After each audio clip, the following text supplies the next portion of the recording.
हम लोगों को बहुत डराया जाता है इस चैप्टर के लिए, है ना, पार्टनरशिप का फाइनल अकाउंट। क्यों डराया जाता है? उसके कुछ रीजन है। पहला रीजन है कि बहुत बड़ा समय, मतलब आपको शुरुआत में 1 घंटे में एक सम कंप्लीट होगा, फिर धीरे धीरे प्रैक्टिस करते जाओगे, तब जाके आपका 20 मिनट के अंदर आपकी मेन स्पीड आनी चाहिए। 20 मिनट में, 22 मिनट में, 25 मिनट में आपका ये सम सॉल्व हो जाना चाहिए। अब सोचो 11 12 का लड़का या लड़की फाइनल अकाउंट का 20-25 मिनट की मेहनत कर रहा है, बाई चांस एक गलती हो गई, कहीं जीरो का एक जीरो एक्स्ट्रा लिख दिया, कहीं एक जीरो कम लिख दिया, कहीं टोटलिंग में मिस्टेक हो गई, या कोई एक आध गलती हो गई, तो एंड में कहां पे पता चलेगा? सिर्फ और सिर्फ बैलेंस शीट में पता चलेगा कि आपकी कुछ गलती हुई है। कई बार तो बैलेंस शीट भी टैली हो जाएगा, आपको पता ही नहीं चलेगा आपने कुछ गलती की है या नहीं। आप सोच के बैठोगे पूरे मार्क्स मिलेंगे और आपको मिलते नहीं है, जीरो तो नहीं मिलते। इसमें क्या है कि जितना आपका सही सम है उसके उतने आंसर के हिसाब से उतने मार्क्स मिलते हैं, ठीक है। तो इसमें ऐसा नहीं है कि बैलेंस शीट का टोटल मैच हो गया तो पूरे, नहीं हुआ तो जीरो, ऐसा कुछ नहीं है, ठीक है। दूसरा मोटिवेशन मैं आपको देता हूं, आपने 11th में पार्टनरशिप फाइनल अकाउंट के अंदर भर भर के मेहनत की हुई है, कमर तोड़ मेहनत की हुई है। आपने नहीं की भाई, मैंने करवाई थी, ठीक है। नहीं की क्या? अगर नहीं किया तो ये आपके लिए बैड न्यूज है, आपके लिए सैड न्यूज है, ठीक है। आपके लिए पापा की मार वाली बैड न्यूज है, ठीक है। लेकिन लेकिन लेकिन लेकिन अगर आपने 11th में मेहनत की है, तो मैंने 11th में कम्युनिकेट किया था, मैंने 11th में कमिटमेंट किया था कि 12th का फाइनल अकाउंट आपके लिए इजी हो जाएगा अगर 11th का आपने किया है तो। और मैं कमिटमेंट पे राजी, मतलब अपना खरा उतरता हूं कि 80% चैप्टर सेम है, मतलब सेम। चलो 80 अगर ज्यादा लगता है तो 70% तो सेम ही सेम है, यानी आपके 7-8 मार्क्स तो आपके 11th में रेडी हो चुके थे। अब आपने नहीं मेहनत की है तो अब ज्यादा कर लेना, ठीक है। कुछ है नहीं इसमें, मेरे तरीके से पढ़ोगे ना तो बाकी के स्टूडेंट सोचते रह जाएंगे गलती कहां की है। आप टैली कर चुके होंगे, ठीक है, टैली कर चुके होंगे मतलब बैलेंस शीट का टोटल मैच कर चुके होंगे, ठीक है। बस आपको तरीका सीखना रहेगा, हर एक चीज का कॉन्सेप्ट सीखना रहेगा, ठीक है। आराम से होगा, सबके लिए होगा। शुरू करें। आप मुझे बताइए, सोल प्रोप्राइटर के फाइनल अकाउंट में कितने अकाउंट बनाते थे आप? 3 अकाउंट बनाते थे। कौन कौन से? वेरी गुड, 2 अकाउंट और एक स्टेटमेंट। एक ट्रेडिंग अकाउंट हुआ करता था,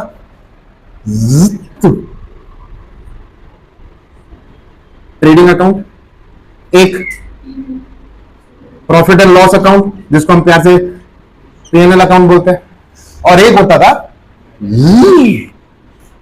बैलेंस शीट।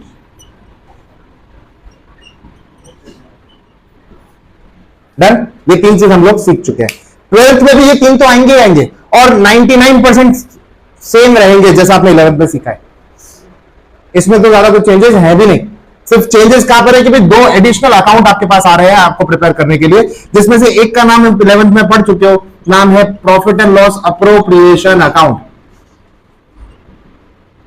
क्या नाम है? Profit and loss appropriation account. 11th में कहीं पढ़ा हुआ ये वाला, ये वर्ड कहां पढ़ा है? Yes, chapter 3 provisions and reserve में। उसमें ऐसा पढ़ा था अपने ने कि provisions are created out of P&L account and reserves are created out of, लेकिन फिर भी 11th में हम रिजर्व्स भी P&L अकाउंट से बनाते थे, क्योंकि 11th में P&L अप्रोप्रिएशन अकाउंट रिक्वायर्ड नहीं था। डन? पक्का? चलिए, लेकिन 12th में P&L अप्रोप्रिएशन अकाउंट आ चुका है, सारे रिजर्व्स P&L अप्रोप्रिएशन अकाउंट से बनेंगे, ठीक है। अभी दूसरा कौन सा अकाउंट है? कैपिटल अकाउंट है। कौन सा अकाउंट है? Capital account. याद रखिएगा, सोल प्रोप्राइटरशिप में एक ही बंदा होता है, तो उसका कैपिटल को मैनेज करना कोई बड़ी बात नहीं है। उसका कैपिटल प्लस माइनस करके एडजस्टमेंट्स करके निकाला जा सकता है। लेकिन पार्टनरशिप में एक से ज्यादा लोग हैं, उन सभी का सेपरेट कुछ ना कुछ कैपिटल होगा। उन सभी के कैपिटल को ट्रीट करने के लिए जो अकाउंट बनाया गया है वो है कैपिटल अकाउंट, ठीक है। ये कैपिटल का लेजर है। यस, तो ये जो कैपिटल अकाउंट है वो बैलेंस शीट के अंदर जो कैपिटल अकाउंट बना है उसको इफेक्ट करेगा। यस करेगा। वही मैं आपको इसका जब इंट्रोडक्शन दूंगा, आज ही इंट्रोडक्शन दूंगा, तब आपको इसको समझाऊंगा, ठीक है। तो सबसे पहले मैं चाहता हूं कि इन 5 में से अगर आपको कुछ नहीं आता है तो सॉरी, इन दोनों के अलावा इन 3 में से अगर आपको कुछ नहीं आता है, कौन से 3? ट्रेडिंग, P&L और बैलेंस शीट, तो मुझसे पहले पूछ लीजिए। कोई ऐसा डाउट हो जो आपको 11th से परेशान कर रहा है तो मुझे पूछ लीजिए। क्योंकि जब मैं ये दोनों शुरू करूंगा तो इन दोनों का रेफरेंस आएगा, इन तीनों का रेफरेंस आएगा। एक छोटा सा रिकैप दे दूं, है ना? देखिए,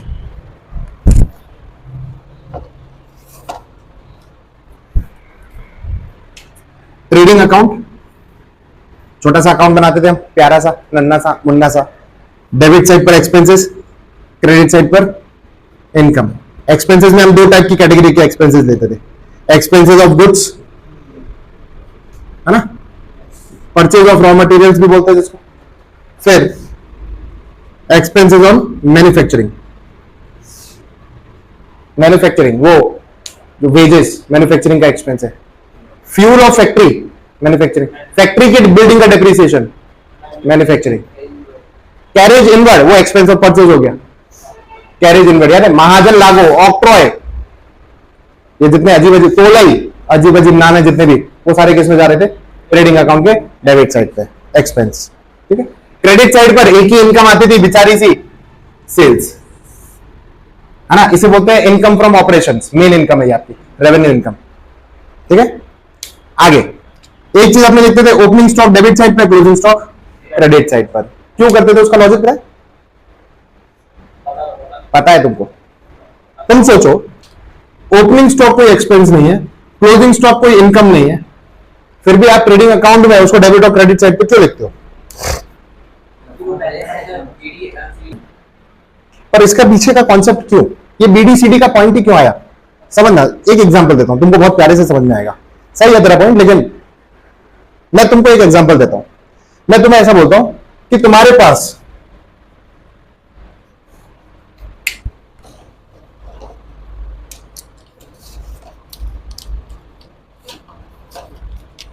ज्यादा हो गया यार, इतने तो मैंने सोचा भी नहीं था। तुम्हारे पास साल की शुरुआत में 3 मार्कर पेन थे, ठीक है, तुमने ये कितने हैं 10 मार्कर पेन और खरीदे। साल की शुरुआत में कितने मार्कर पेन थे? 3 मार्कर पेन थे। साल की शुरुआत में 3 मार्कर पेन थे, ठीक है, तुमने 10 marker pen during the year खरीदे और बाद में आपको पता चला साल के एंड में 4 मार्कर पेन बच गए। साल खत्म हो गया और आपने इतने मार्कर पेन यूज कर लिए, कितने बच गए? 4 मार्कर पेन्स बच गए। ठीक है, अब आप मुझे बताइए साल में मार्कर पेन्स के ऊपर आपका कितना खर्चा हुआ, स्टेशनरी के ऊपर आपका कितना खर्चा हुआ, बताइए। ये जो टोटल है 3 + 11 14, उसमें से ये 4 को निकाल देंगे। 11 नहीं, 10 ही रखा था, 3 + 10 ही रखा था। हाँ, तो 13 में से इन 4 को निकाल देंगे, यानी कि 9। ये भी 9 ही है क्या? हाँ जी, यही आपका एक्सपेंस माना जाएगा। हाँ या ना? सोचो सोचो, लॉजिक लगाओ। ये एक्सपेंस माना जाएगा क्योंकि ये यूज हो गए। ये एक्सपेंस क्यों नहीं माना जाएगा? अभी तक यूज नहीं, अगले साल यूज करूंगा मैं इसको, अगले साल का एक्सपेंस मानूंगा। तो ये क्लोजिंग स्टॉक दिखाना पड़ेगा, एक्सपेंस में से माइनस करना पड़ेगा। बस यही लॉजिक है कि भाई मार्कर पेन आपके पास ओपनिंग स्टॉक था 3, आपने परचेज किया 10, कितना हो गया? 13। लेकिन 13 का एक्सपेंस नहीं हुआ है। क्यों? क्योंकि क्लोजिंग स्टॉक जो पेन का था वो आप माइनस कर दोगे। कितने का एक्सपेंस हुआ है आपका? 9 का एक्सपेंस हुआ है।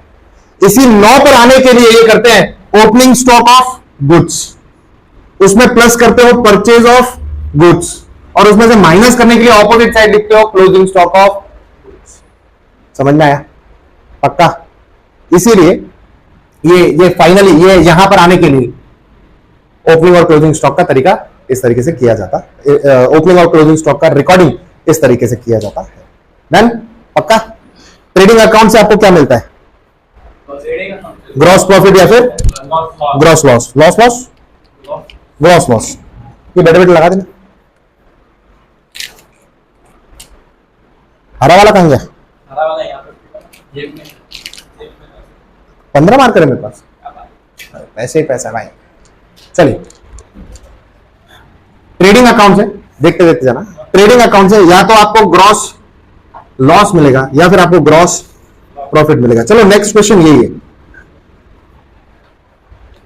सर लॉस का डेबिट बैलेंस होता है, प्रॉफिट का क्रेडिट बैलेंस होता है, तो आपने लॉस को क्रेडिट में क्यों लिखा है?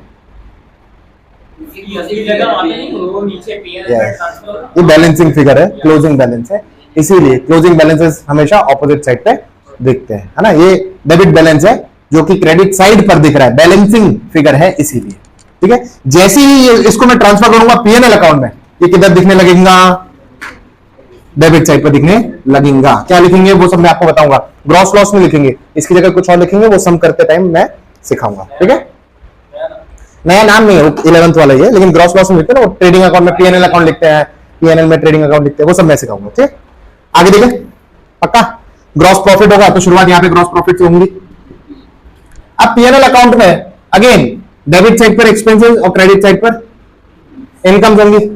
इनकम लॉस सॉरी एक्सपेंसेस की कैटेगरी है ऑफिस एक्सपेंस, मतलब ऑफिस में होने वाले एक्सपेंस, जैसे सैलरी, इलेक्ट्रिसिटी, ऑफिस का इलेक्ट्रिसिटी, सुपरवाइजर का salary, yes, tax and insurance है, रेंट, वेरी गुड। अच्छा, फैक्ट्री का रेंट होगा तो वो ट्रेडिंग में जाएगा, ऑफिस का रेंट होगा तो वो, बाकी कहीं का भी रेंट होगा वो पीएनएल में जाएगा, ठीक है। आगे वो इसमें आएगा, अभी जो मैं बोल रहा हूं, selling and distribution expense, goods को बेचने का, और डिस्ट्रीब्यूशन का मतलब क्या होता है, एक जगह से बांटने का, ट्रांसफर करना, एक जगह से दूसरी जगह ट्रांसफर करना, थोड़ा पहुंचाए। डिस्ट्रीब्यूशन का मतलब क्या है, बांटना ना।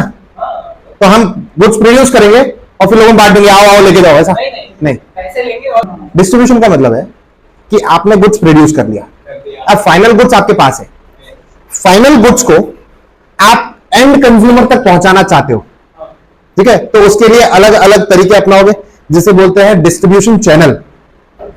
याद आ रहा है कुछ डिस्ट्रीब्यूशन चैनल 11th में, यस, ओसीएम में था कि भाई यस, जिसमें एक भी डिस्ट्रीब्यूशन मीडिएटर नहीं है, वहां फैक्ट्री से सीधा कस्टमर के पास जाता है, जिसे बोलते हैं डायरेक्ट टू कस्टमर, D2C, याद है। दूसरा, एक सिंगल मिडिलमैन था, प्रोड्यूसर, होलसेलर या रिटेलर और सीधा कस्टमर। फिर दो मिडिलमैन थे, wholesaler sorry producer, wholesaler, retailer, consumer. तीन मिडिलमैन थे, प्रोड्यूसर, डिस्ट्रीब्यूटर, है ना, याद है मैंने डीलर लिखवाया था, होलसेलर, रिटेलर, कंज्यूमर। उसको नाम क्या दिया उन्होंने, डिस्ट्रीब्यूशन चैनल। डिस्ट्रीब्यूशन का मतलब होता है फाइनल गुड्स को एंड कंज्यूमर तक पहुंचाना, ठीक है। चलिए, इसको ट्रांजिट बोलते हैं। हाँ मैंने बोला ना ये उसका पार्ट है, नहीं, ये वही है, नहीं इसको ट्रांजिट। आगे नहीं नहीं यहीं पर तीसरा एक और है, फाइनेंशियल एक्सपेंस। कौन सा एक्सपेंस, फाइनेंशियल एक्सपेंस, यस, पैसों पे खर्चा। कैसे हो सकता है, इन्वेस्टमेंट कर दिया, इंटरेस्ट लोन लिया, यानी पैसा लिया। अगर मैंने 100 रुपए उधार लिया है और मैं 105 रुपए उसको वापस लौटा रहा हूं, तो वो 5 रुपए का जो एक्स्ट्रा एक्सपेंस हुआ है मेरा, वो किस पे हुआ है, इंटरेस्ट ऑन लोन, यानी 100 रुपए लेने की वजह से हो रहा है ना।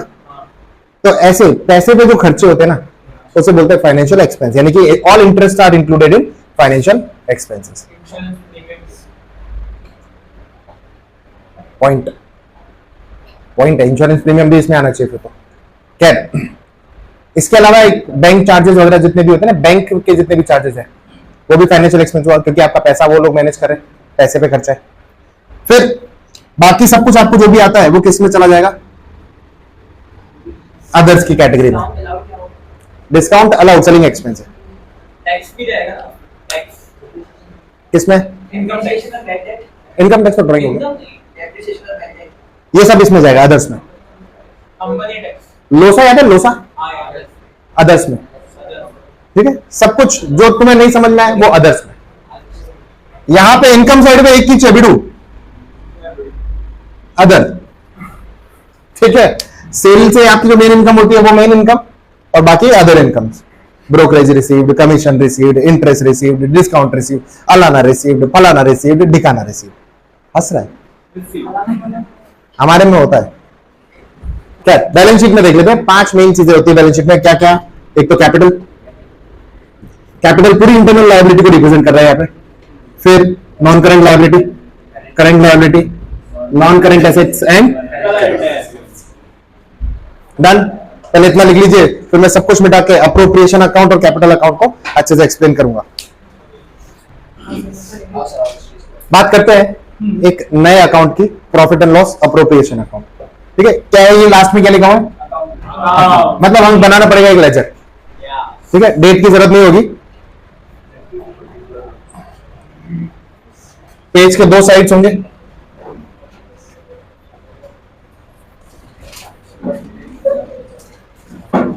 लेफ्ट हैंड साइड को हम डेबिट साइड बोलेंगे, राइट हैंड साइड को क्रेडिट साइड बोलेंगे। प्लीज अब है ना कहीं और ध्यान नहीं।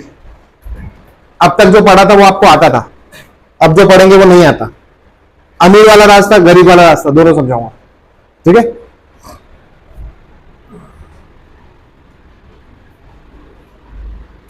आपको पता है कि हम दो ही कॉलम बनाएंगे, एक होगा पर्टिकुलर्स का और एक होगा अमाउंट का।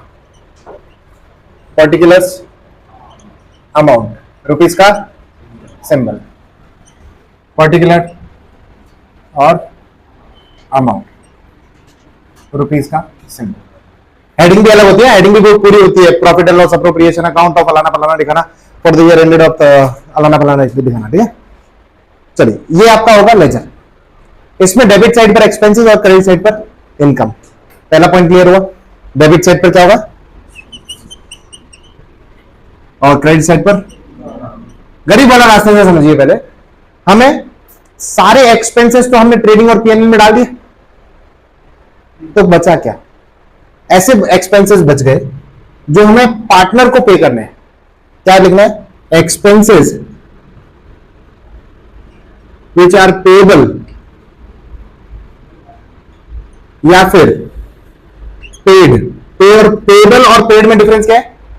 पे करना बाकी है, ये पे कर चुके हैं, पे करना बाकी है और पे कर चुके हैं। तो विच आर पेएबल और पेड टू पार्टनर। मतलब ये कि कुछ ऐसे एक्सपेंस होते हैं बिजनेस में जो हमें हमारे ओनर को ही पे करना है। मोस्ट कॉमन है इंटरेस्ट ऑन कैपिटल। 11th में भी लिखवाया था, interest on capital is an expense for business. लिखवाया था, interest on capital is an expense for business. अब सोचिए बिजनेस के लिए एक्सपेंस है, लेकिन मिलेगा किसको? ओनर को। यहां पे ओनर्स यानी कि पार्टनर्स। तो ऐसे एक्सपेंसेस जो हमें हमारे ओनर को पे करने हैं, वो एक्सपेंसेस अब पीएनएल में नहीं आएंगे। कहां आएंगे?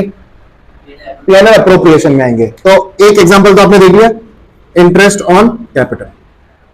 ठीक है, दूसरा एग्जांपल जो अभी तक 11th में नहीं था, क्या कोई पार्टनर बिजनेस से सैलरी ले सकता है?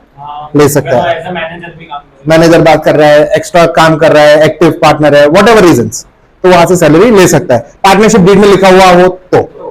ठीक है, तो अगर ओनर यानी कि पार्टनर हमसे, हम बिजनेस है, सैलरी ले रहा है, तो सैलरी हमारा एक्सपेंस, पेबल टू कहां आएगा?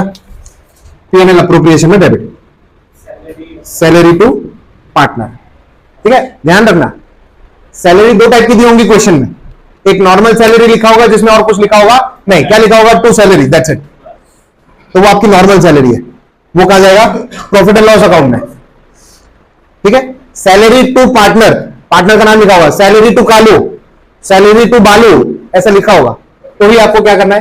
प्रॉफिट एंड लॉस अप्रोप्रिएशन में डेबिट साइड पे लिखना है। क्लियर? दूसरा, ऐसे ही एक होता है बोनस, ऐसे एक होता है, अच्छा सैलरी जैसा होता है रेम्यूनरेशन, वो यहां पे लिख देता हूं रेम्यूनरेशन, और एक होता है कमीशन। ठीक है, अगर ये चारों चीजें आप किसको पे कर रहे हो? पार्टनर को पे कर रहे हो, तो ये कहां आएगा? पीएनएल में, पीएनएल अप्रोप्रिएशन में डेबिट आएगा। यहां तक सही है? पक्का 100%। इसके अलावा आपके सिलेबस में दो चीजें और है जो डेबिट साइड पर आएंगी पीएनएल अप्रोप्रिएशन में, जो कि पार्टनर से रिलेटेड नहीं है। एक है managers commission,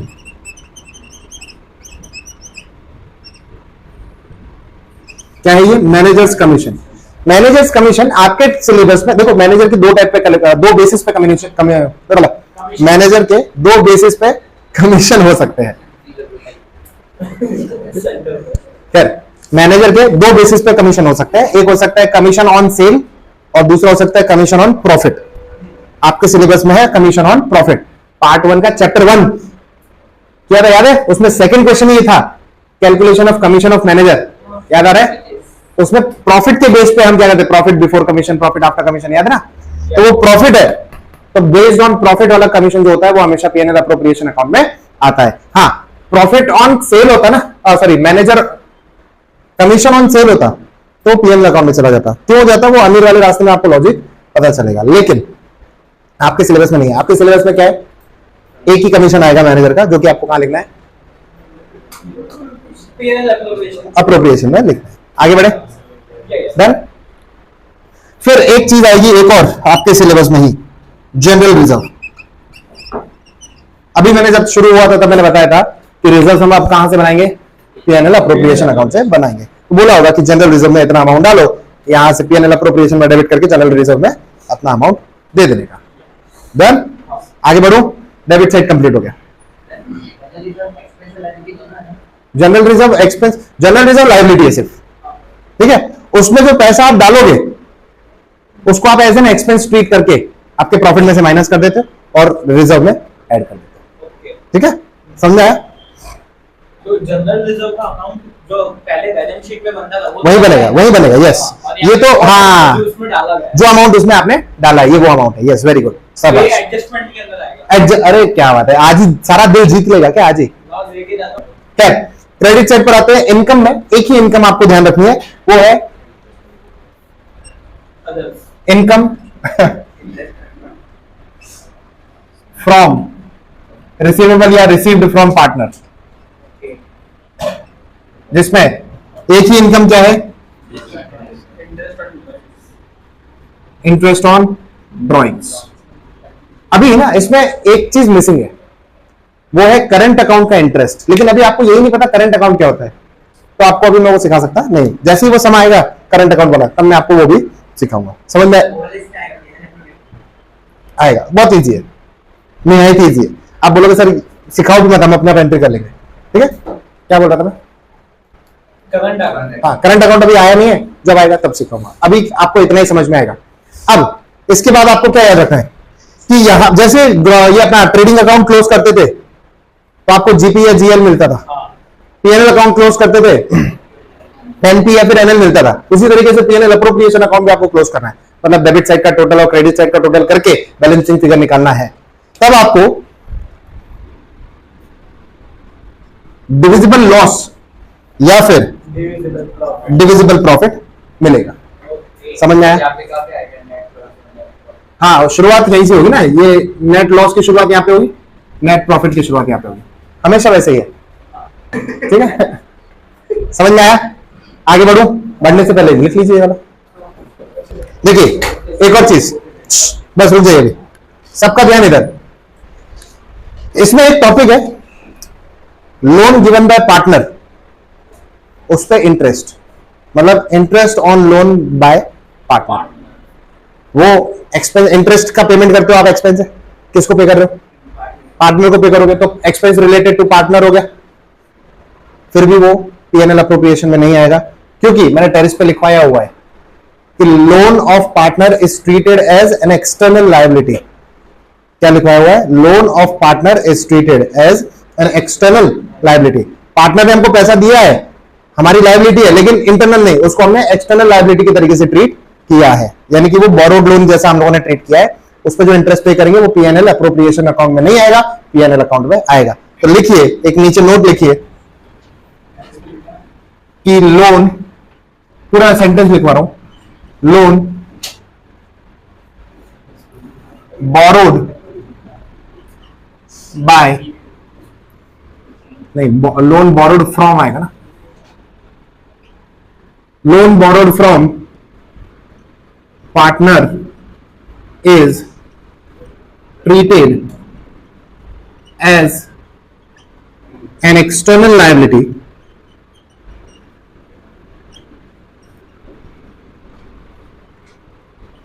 hence interest on such loan will be recorded in profit and loss account. ये सेंटेंस आपको लिखना है,